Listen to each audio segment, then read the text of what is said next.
Anxiety is such a powerful emotion because it indicates to you exactly what you need to do to step back in alignment with your most authentic self. That's what boundaries you need to set, what truths you need to communicate, what needs you need to own. Today, I'm going to share with you 5 journal prompts that I absolutely love that are so helpful in moving from a state that is anxious and worrisome to a state that is trusting, at peace, and at ease. Let's get to it.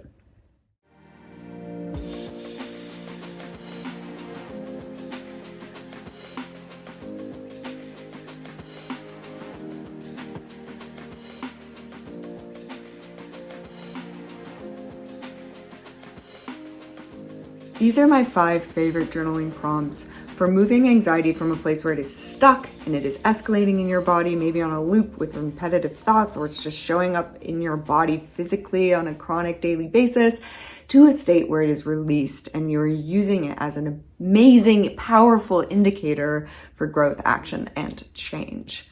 The first question I want you to ask yourself is, where do I feel anxiety in my body? Where do I feel anxiety in my body? I really want you to dig into those sensations and the location of those sensations. So maybe it feels like tightness, dullness, tingling, heat, cold, whatever it is for you, it's going to be completely unique. And it might be showing up in your hands or your cheeks or your stomach or your feet. So dive in, get nuanced, get curious. Where do I feel anxiety in my body? The likelihood is that you've been avoiding anxiety for quite a long time. So this is going to help you start to build tolerance for that emotion long enough to understand it and use it as an indicator for growth and change. The second question I want you to ask is, what does this anxiety need me to know? Anxiety is a stress response. It's data, it's information, and there's always going to be really powerful wisdom within that sensation. It's trying to tell you that you need to do something to step back into alignment with your most authentic self. So we're going to be looking at limiting beliefs. Maybe it needs you to shift out of a state of fear. Maybe it needs you to know that it's worried that something terrible is going to happen, that someone's going to think something about you that you don't want them to think or believe, or feel something about you that you don't want them to believe or feel. What is the anxiety attempting to tell you? Without judgment, without shame, dig in, get curious. Literally turn towards the anxiety in your inner mind and ask it, what do you need me to know? What concern or worry are you holding in attempt to protect me? All right? Let that answer come through. Explore it. Expand upon it.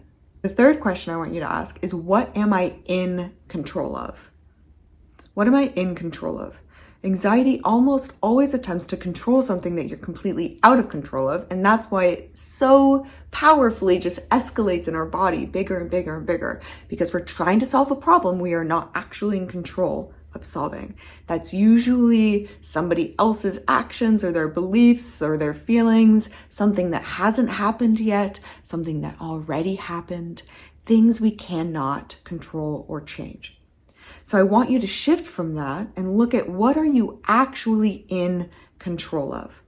What thoughts, what feelings, what actions, what beliefs? What kind of support can you seek? What can you do, right?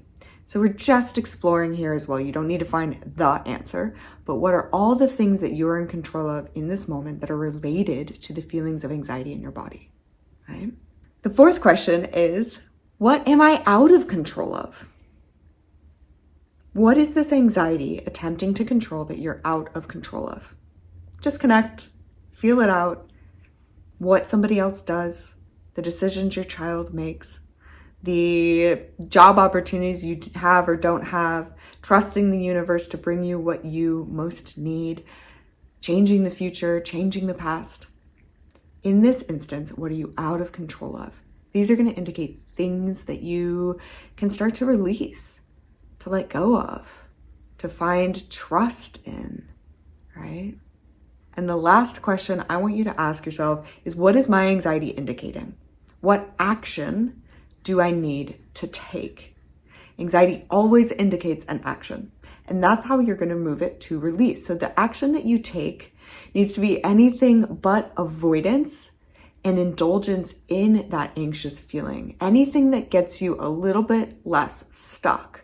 So this might be this journaling practice. The action might be speaking your truth, saying something that scares you that is really true for you, expressing your needs, desires, or expectations. It might be making a decision that is more in alignment with the person that you want to be, rather than staying safe in the bubble of the person you learn to be, even if it doesn't feel good. The action might be setting boundaries, saying yes to something you said no to, saying no to something you said yes to, removing yourself from unhealthy relationships, giving yourself space to rest and replenish instead of pushing past your energetic maximum with commitments you can't fully commit to. What action is this anxiety indicating? What does it need you to do? All right, those are my top 5. Let me know how they go for you in the comments, and like this video and subscribe if it's been helpful to you.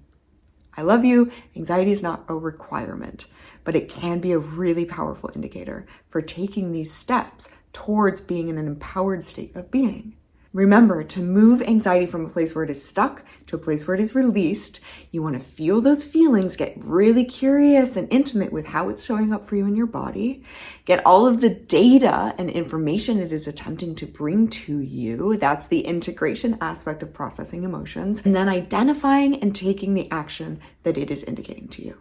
That's where we release. We release the old patterns, we release the stuckness through momentum and movement, and we release the hold, the overwhelm that anxiety previously brought us by finding meaning in the experience of feeling anxious in a way that moves us forward.